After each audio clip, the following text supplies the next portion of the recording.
thokte haini taklamdana satki shaugadabado nangna themba fanglaroi aina amambana khujing yekna bana langoi challaga wajadau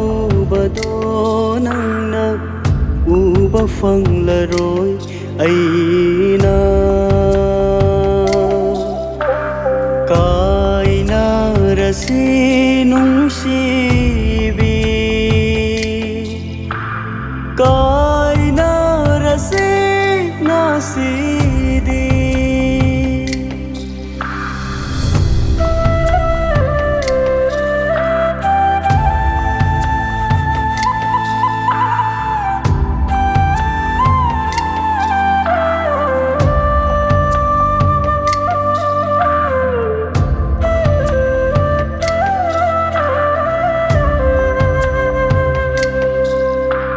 Atia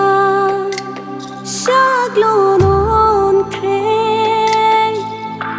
lupa lay chil va fo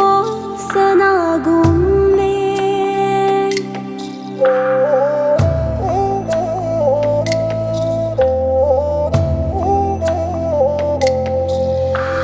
Atia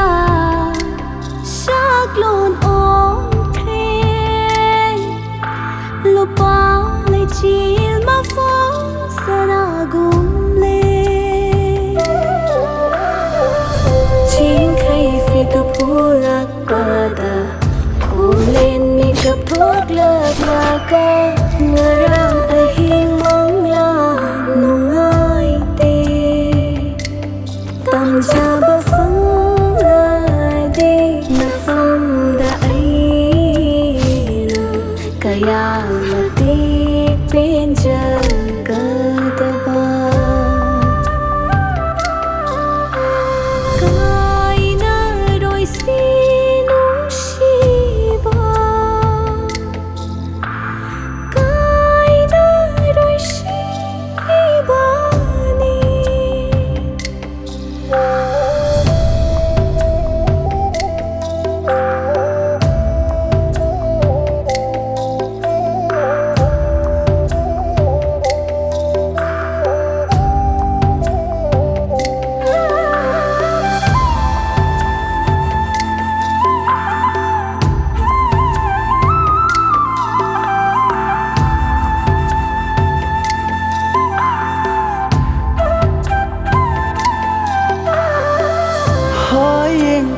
Tunggon